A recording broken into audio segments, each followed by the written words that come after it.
Hello friends, welcome back to the Story Creator. My name is Arun Hassan, and today I am here to tell you a horror story. So, first of all, plug your headphones, close your eyes, and hit and subscribe the like button. And let's start the story with a horror topic wrongfully released. The UK prison mystery no one can explain. Imagine waking up to a world where prisoners aren't escaping. No, they are being released by accident, released into cities, released into neighborhoods, released into your street. And the terrifying part, nobody can explain why it keeps happening, nobody can explain why it keeps happening, or who is making the decisions, or what happened to the officers who pressed confirm or those release forms. Tonight, we are driving the UK's prison system crisis, a story so real, so chaotic, and so bizarre. It feels like horror pretending to be politics. Hang tight. If any random person knocks at your door after this video, just don't open it, okay? The story begins in the late 2025. The UK government is slammed with the headlines screaming wrongful releases, detainees let go without explanation. At first, officials claimed it was a minor clear error. You know, like accidentally liking your ex photo at 3 a.m. Annoying but survivable. But this wasn't survivable. This was organized chaos. Detainees who were supposed to be transferred to higher security wings were suddenly walking free. Some were released due to a glitch, others administrative confusion. I mean, imagine being the officer who accidentally clicks release image instead of renew sentence. That's one typo you don't come back from. But the weirdest part, these releases weren't random. The freed individuals had nothing in common. Different regions, different crimes, different paperwork officers. Yet every release followed the same airy pattern, a blank spot in the digital record, like something was wiped clean. One prison officer anonymously said it was like someone or something deleted the audit trail. And this is where Lisa Nandy, culture secretary, stepped onto the stage. She announced Labour was trying to grip the crisis, but insiders whispered, the system isn't broken, something is breaking it. The releases got more frequent, more organized, and creepier. Because soon these detainees started returning not to prison but to the people who processed their files, and what they whispered to them didn't sound human.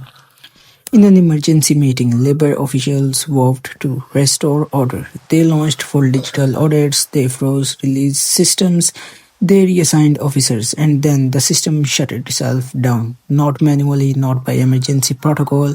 It shut down from the inside almost like it was alive. Okay, pause. If your fridge has ever made a weird noise at night, multiply that by 10,000, that's the vibe.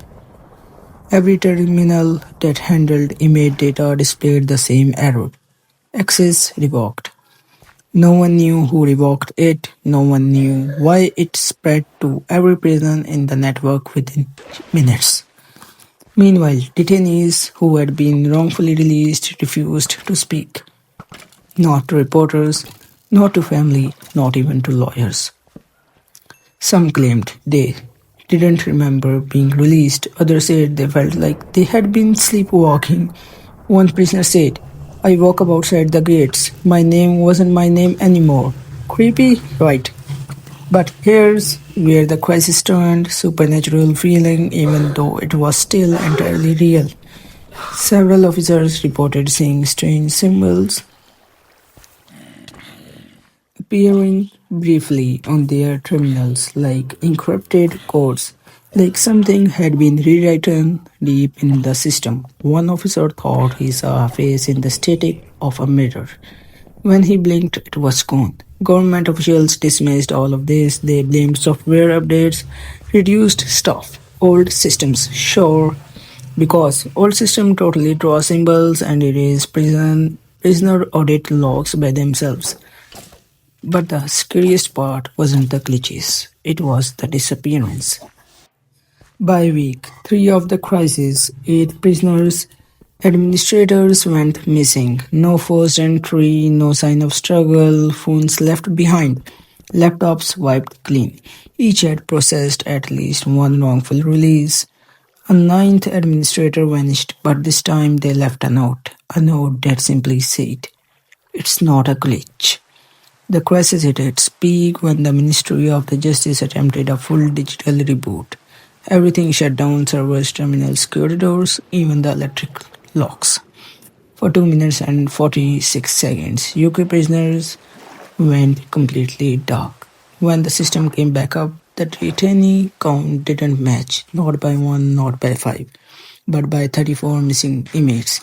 No alarms, no camera triggers, no breach.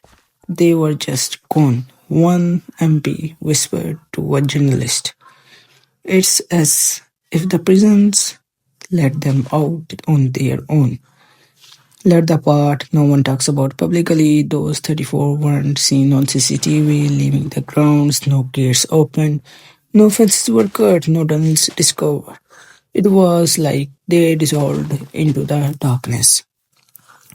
Journalist tried questioning Lisa Nandy about the disappearance.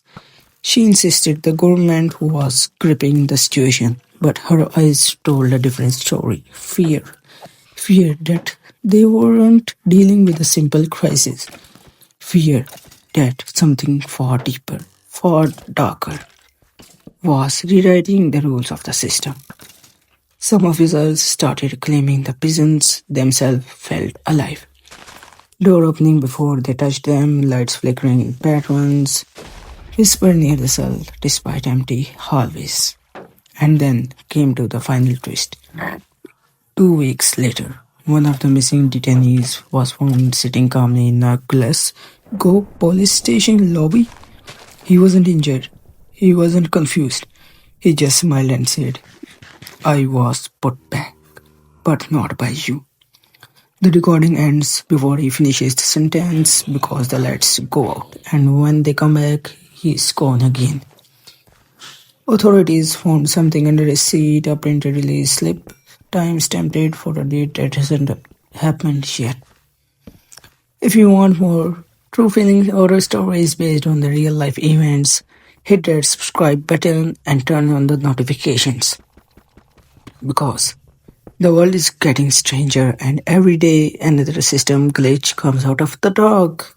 And trust me, you will want to know the story before it reaches your city.